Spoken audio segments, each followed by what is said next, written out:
Hello, welcome to GagruleNet. This is GagruleLive on Facebook. Today we're dealing with two Armenian executive directors, Armen from ANC Western Region and Mihr from Armenian American Assembly. Those two people, day in, day out, work for Armenian cause. And so we have Armen, welcome. Thank you, Wally. Good to be here. Armen, tell me, who was this genius guy behind this 1.5 million meals for 1.5 million lives? Lives? Yeah. So who was Yes. this behind it?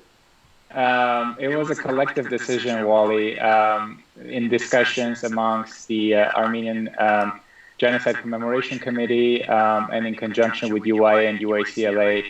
We were thinking of novel ways to commemorate this year the Armenian Genocide, so we decided to have the 1.5 million meals for 1.5 million lives, also tying it into the current COVID-19 crisis in the United States and the fact that there are so many people currently in need in the United States. And for us as a community to come band together, both do a humanitarian effort in helping fellow citizens in need, as well as, of course, commemorate the memory and honor the innocent victims of the Armenian Genocide.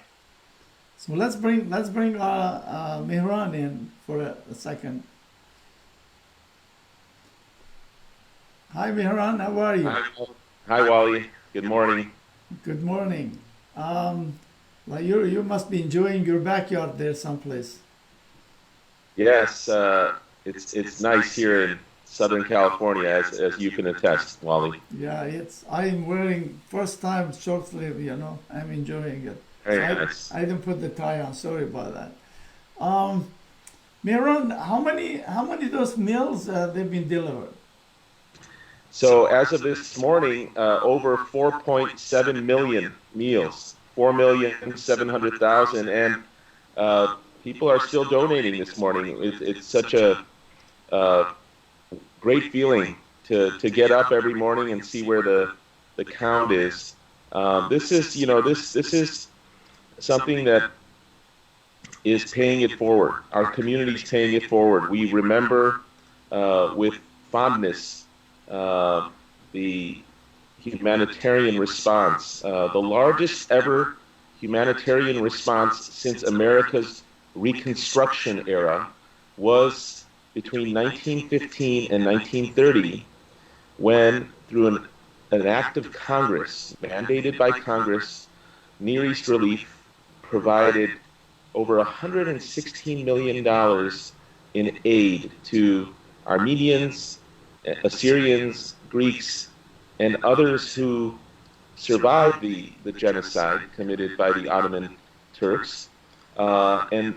It's just tremendous, the outpouring at the time. 1,000 American volunteers, imagine that, went to Armenia. Especially now with this coronavirus, it's amazing to me how you guys manage this. Yeah, well, so we had the historical context in mind, and with reverence, we remember everyone who came to the support of Armenians a century ago. And we thought, what better way than to pay it forward by doing something that directly impacts the lives of fellow Americans. The lines for food banks have been stretching quite long, unfortunately, because of the economic impact of coronavirus on families. So this was a no-brainer for the Armenian Genocide Committee and its two Armenian partner coalitions, which banded together, as Armen said, and came up with this idea and implemented this idea. And this is still going on today. If anyone's interested, you simply online, you go to 1915neveragain.org, 1915neveragain.org. Okay, so let's talk to Armen for a second. Armen, how did those food they brought, or food, whatever they brought them and warehouse, Can you talk a little bit about logistic, please? Absolutely. So Feeding America is the organization that we've partnered with this year. It's the leading food assistance organization in the United States. It has over 200 local food banks, and it's a wide network of these food banks that are operating all throughout the country. The Feeding America itself is headquartered in Chicago, with also offices in Washington, D.C., but it's nationwide. So the way this is working is we are fundraising directly in support of Feeding America, where they say that $1 can provide for up to 10 meals to people in need. So this is done based on two accounts. Number one, economies of scale. Because they're such a large organization, they get to cut out a lot of inefficiencies and run at a lower cost. Secondly, and I think this is the more important aspect, is that they also partner with major food distributors, supermarkets, and producers of food who donate a lot of these items basically in kind to Feeding America. And that's why they're able to really punch way above their weight in the sense that they can deliver up to 10 meals per $1 donated to the organization. And so we did a very diligent research on who we wanted to partner with, and we decided and honed in on Feeding America. And as Miran mentioned, it's very heartwarming to see our community coming together in such a manner. And we've been able to raise money close to 4.7 million meals to Americans in need. So logistically, Feeding America headquarters decides where the greatest need is in their different food banks, and that's how it's reallocated. So we don't necessarily want to tell them to provide the foods in a certain area. Rather, we let them do what they have been doing for the past 40 years and doing it very well. Yeah, but I saw some of those videos. It was Armenian lavash bread they were putting in, stuff like that. So it must be directly people are contributing this stuff. So yeah, that video that you're referring to is actually stock footage of our local Armenian American organizations, the task forces that are operating on the local level in providing assistance to our communities. These are led by local Armenian Revolutionary Federation chapters, and they are sister organizations that come together in providing this assistance locally in Southern California. So they just simply put in that footage to cover the story because they probably weren't able to get footage from Feeding America. I'm not entirely sure what happened there. So they are two different programs, is what I'm trying to say. Yeah, it's just incredible. Like it's how this like 4 million something, like it's yeah, 4.7 million. And what's really interesting about this is, as Miran already talked about, the American people came to the rescue of the Armenians 105 years ago through the Near East Relief. And at the beginning, they also had a very humble goal in terms of their fundraising. They just wanted to do something to come and help the Armenians. What ended up happening is something very unprecedented, because instead of just a humble $100,000 that they were going to raise in 1915 dollars, they ended up raising in over 117 million. So several hundred times fold over, which is equivalent to over $2 billion in current dollar amounts adjusted for inflation. So similarly, I think our community realized the power and the symbolism and the real change-making nature that we can have, and truly were very generous and heartfelt about this whole process. So again, we're very grateful to the community for coming together in such a beautiful fashion.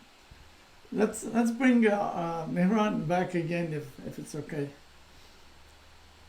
So Mihran, how did you guys communicate that? Now they're all by phones and videos, and how do these things worked out between your organization, ANC, and others? Or can you name some of those organizations? Sure. Like many organizations throughout the world, we've had to adapt because of COVID-19. So starting in March, our meetings became virtual, where we used to meet in person person, they immediately transformed You're cutting on us. into video. That's how the coordination ended up continuing. So this, we have two coalitions. The Armenian Genocide Committee, it has roughly 20 Armenian organizations in it. The United Armenian Council of Los Angeles, it has over 40 Armenian organizations. Many of them are compatriotic unions. And the Unified Young Armenians, UYA, does a protest in East Hollywood and Little Armenia on an annual basis. And so the three groups banded together this year. In the two coalitions, you have the four Armenian denominational churches, the four churches with representatives. The three traditional Armenian political parties are there.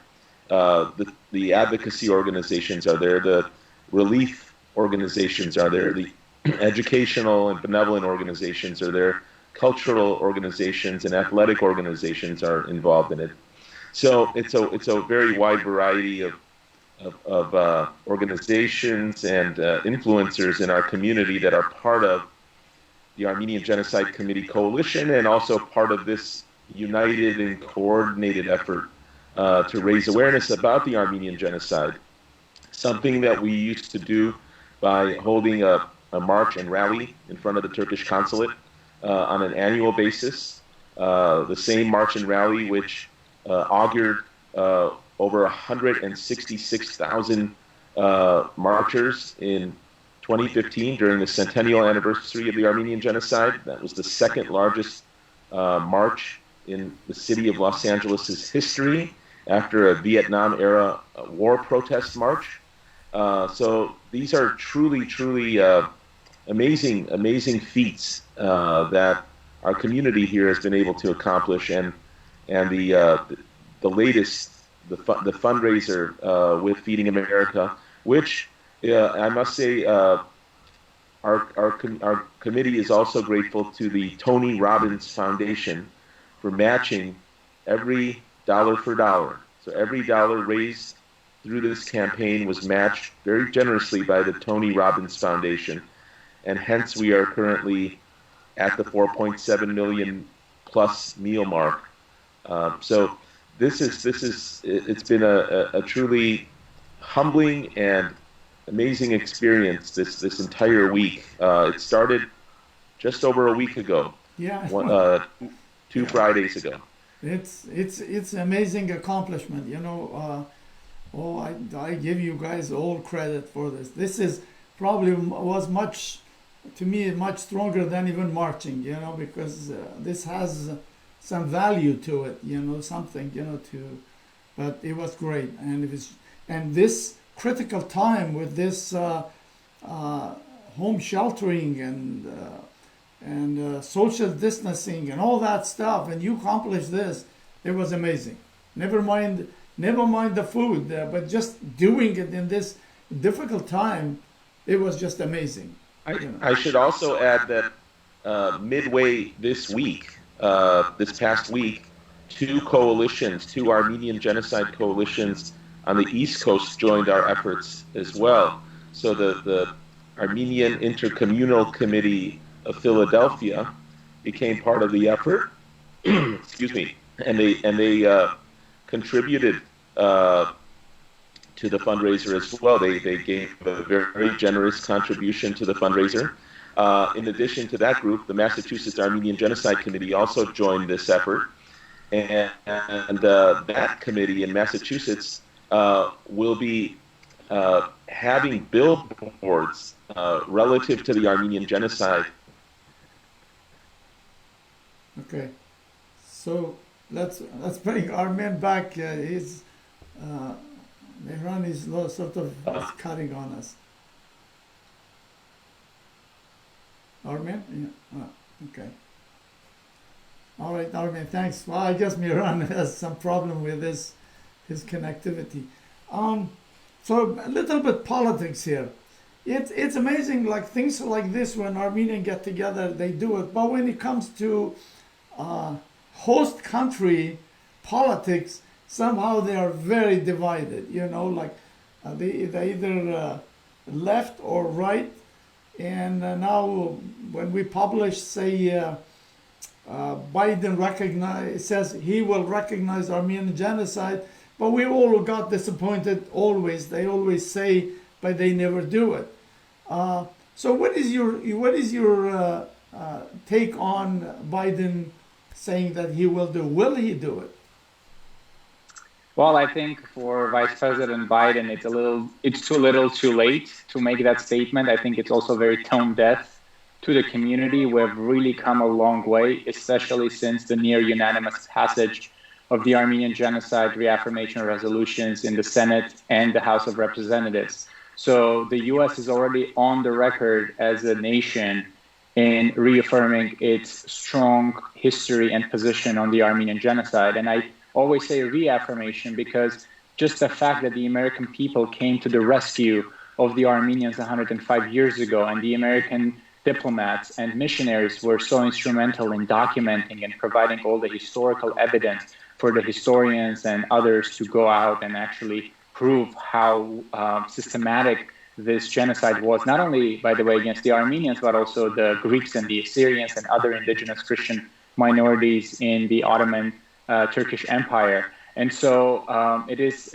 for us, Vice President Biden, in his capacity as part of the administration, had 8 years to do this, and they failed, obviously, despite all of their pledges and promises to do so. And if he had any strong disagreements with President Obama and others, then he should voice his concerns as such. But otherwise, I think our community has moved long past that point in seeking any validation from presidential candidates. At this point, it's more of a matter of U.S. policy and ethical standards and morality for president to make this statement without making a big deal out of it, honestly. So to us, I mean, certainly we're disappointed in the fact that President Trump has copy-pasted what President Obama and his predecessors had put in statements and basically allowed, despite pledges to have America First policy on the Armenian genocide issue, to have a Turkey First policy where we have exported this issue entirely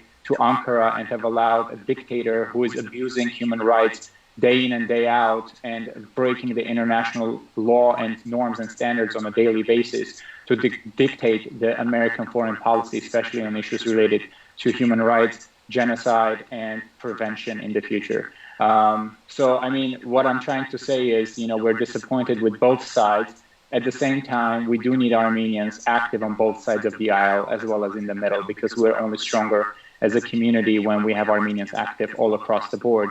The only caveat here is, of course, for us to recognize the unifying factor of our national goals as Armenians, and not let that get in the way, American politics get in the way of our national goals as a nation.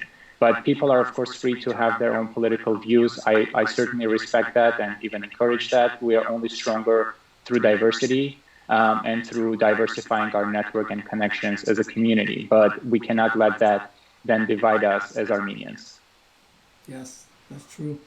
Yeah, it's good. Has both good side and bad side, and we know that when we put something in website and people just get too overexcited, like why would you say this? But sometimes those are fact, but we had to deal with the host country politics, and we have to deal with Armenian issues and politics. And sometimes it's not easy to merge those together because there is lots of conflict of interest. Everybody has different view. Like a few minutes ago, we talked privately. This is not an Armenian issue. This is like every time I've been in technology business for most of my life, working life, every time there's a new technology, people sort of associate with a conspiracy. And I remember even during email, people didn't have email. We used to go, companies set up email. They would say, why this? Why you want to expose me to the world and all that stuff, So now there is this G5 they're associating with this coronavirus. And it's just like always there is this. like Bill Gates. Why would Bill Gates do conspiracy? The guy is billionaire and he's trying to help United Nations and others, but people are, you see on the internet and Facebook, and he's going to inject chips in our bodies, and I just don't know. But I'm glad to see at least Armenian doing great job here. Thank you, Wally. Yeah, it's I think every Armenian is so happy, excited with this project you guys did. It's I don't know what words to use for it, because it's very productive and has a value to it, and it's something new, and especially this time of this crisis we are in is just incredible. So yes, I would agree with that. Yeah. Can we bring Armen Mehran back again, or I don't know, his internet seems to. Mehran, do you hear us? Yes, Wally, I hear you well. Okay. So what is your take on this political things, the host country political things? Yeah, I agree with the premise of what you and Armen discussed a minute ago. It's imperative to keep the really murky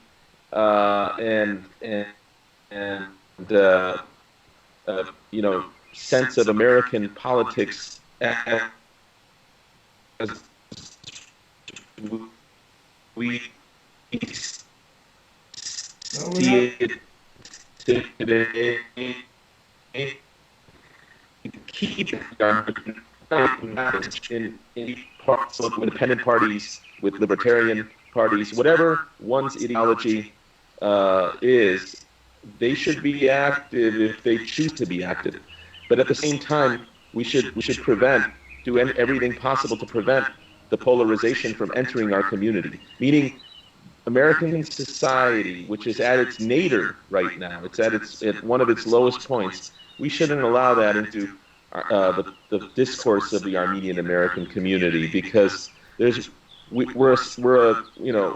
don't have the numbers, certainly, whether in the diaspora or in Armenia, and we have to.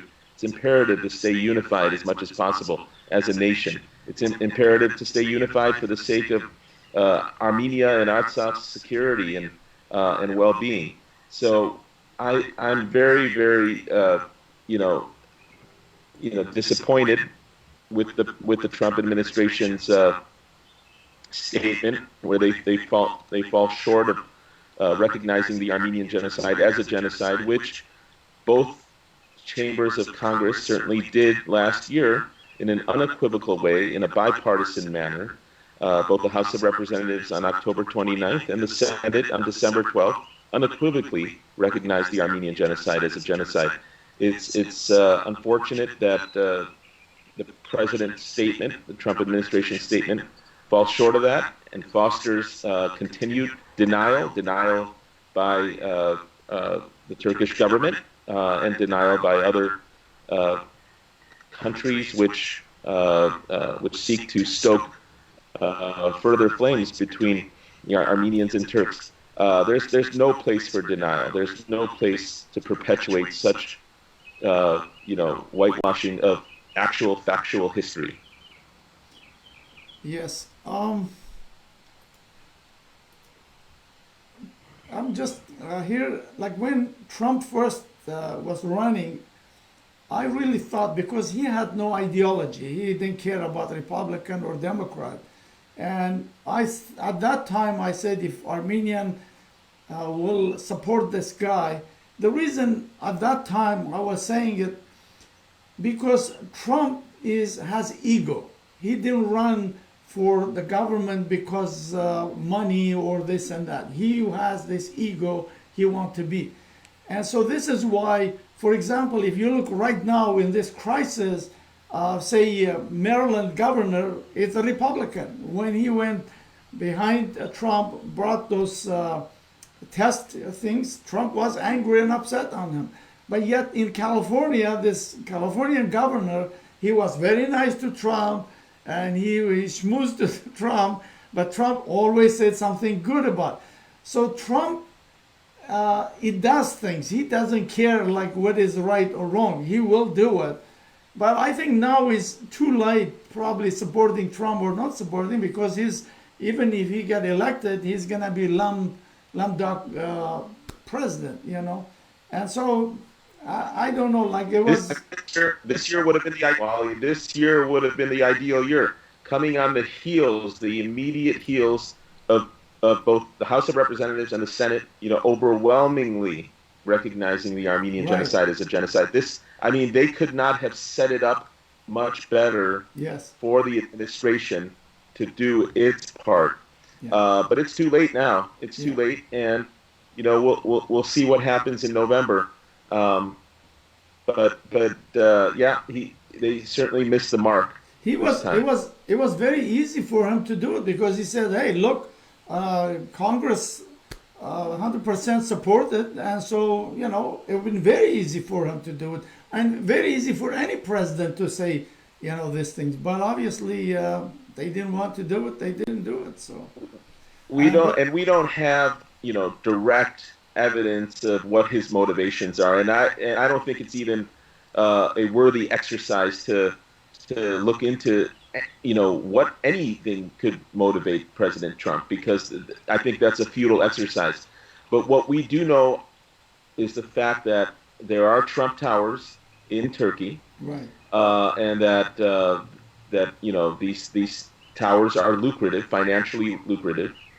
We also know that so there's an economic incentive for the president and his family not to disrupt the relationship. Yes. Now you're cutting on this. Would be in jeopardy. The other factor is that it favors strongmen like Erdogan and Putin and other authoritarian figures. He favors such people over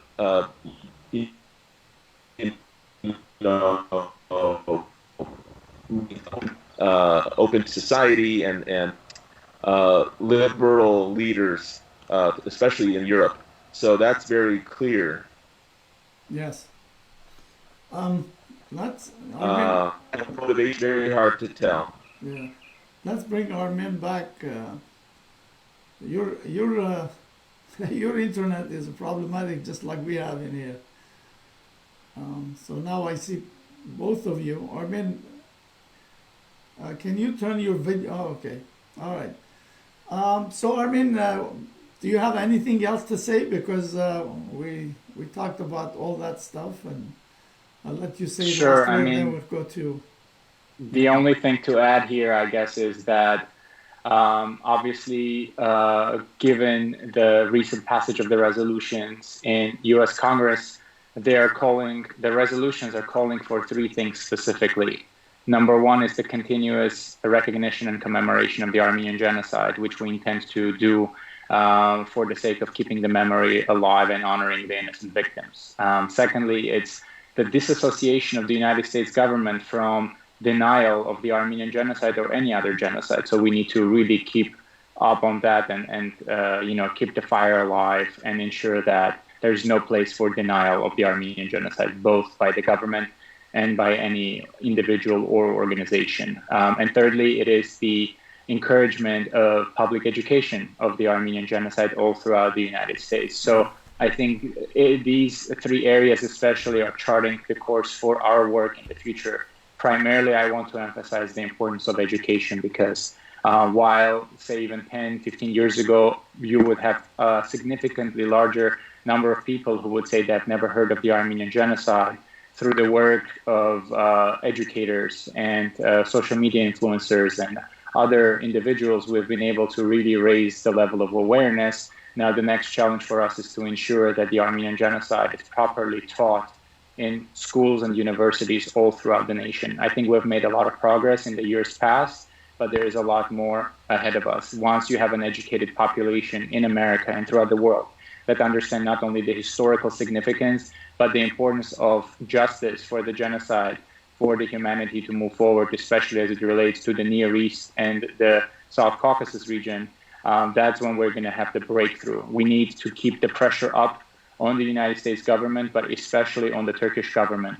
Once they realize that the stakes are too high and they are losing much more by denying the genocide than by facing justice for it, that's going to be the turning point. And the best example I can provide right now is probably South Africa, where the pressure was so much on the apartheid government that they realized they need to basically collapse the entire system and rebuild it based on equality and justice as a society, rather than continuing to face sanctions and other forms of punishment by the international community. So that's our end goal. And it is not self-serving, because truth is in service of justice, and justice is in service of long-term viability and progress of the Armenian nation.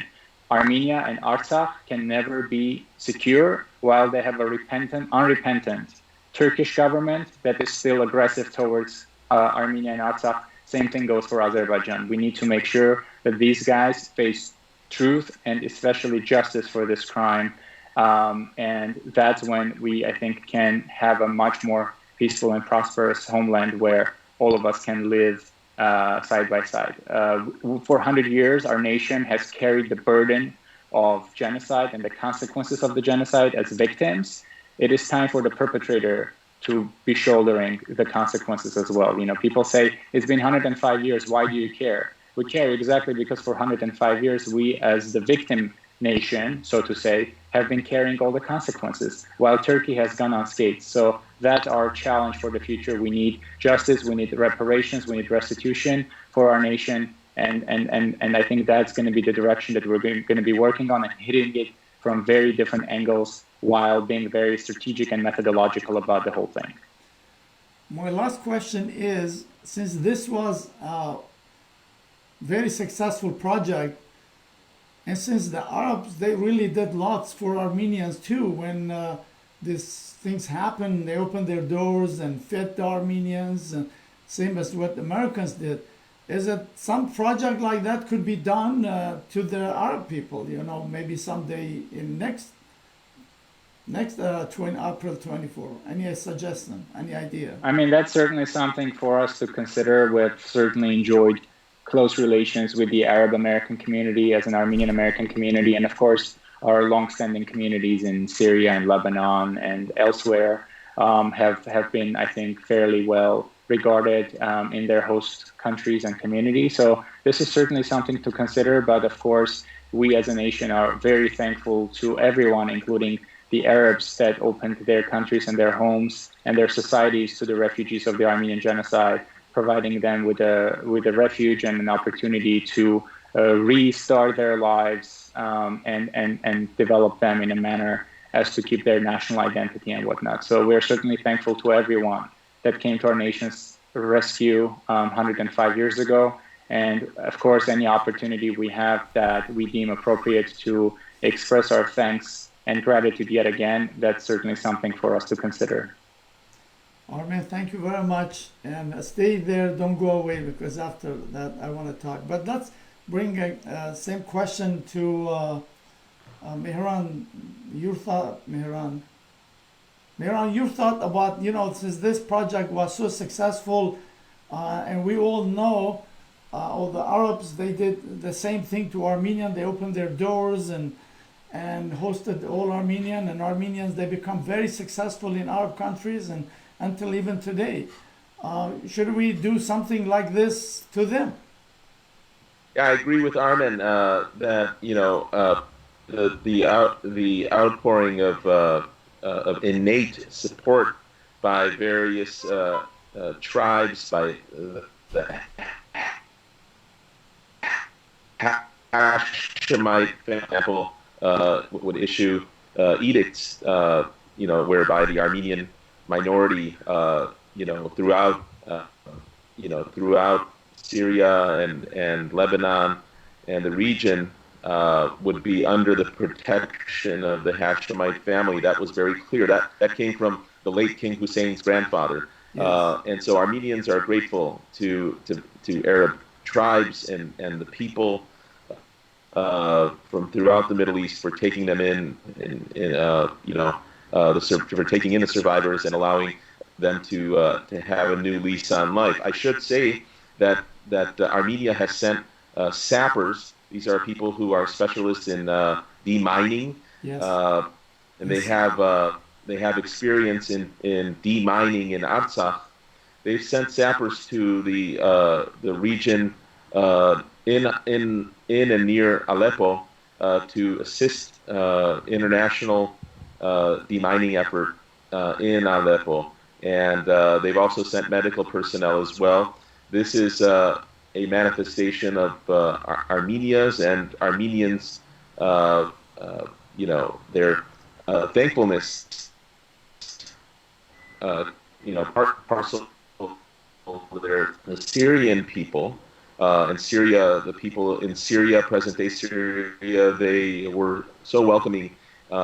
Various tribes in Syria, various families, so welcoming in the immediate days of the Armenian Genocide, and Aleppo being sort of a crossroads for many survivors who were able to survive the death marches in Deir Zor, for example, and in Ras Al Ain, ended up in Aleppo, and then some ended up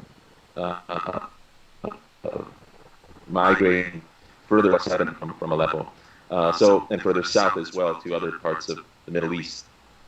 So yes, I think any kind of support that's of a humanitarian nature to various countries in the Middle East who are in need would be welcome. Well, Mihr, thank you very much, and I appreciate both of you and Armen. This was great. We should do this weekly, on Armenian stuff. So both of you, please stay on. Let me just close the show, and I'll come back. All right. Okay. So thank you, Wally. Thank you, Armen. Thank you, Wally, very much. To our viewers, thank you very much for watching. And, I tell you, I'm so excited and happy with these guys, what they did. And hopefully they will continue doing this kind of things. And we'll see you in some other episode, and have a nice weekend. If there is a weekend for people, every day is becoming like weekend. And enjoy it. And we'll be back with you in our next episode. Thank you. Have a nice day.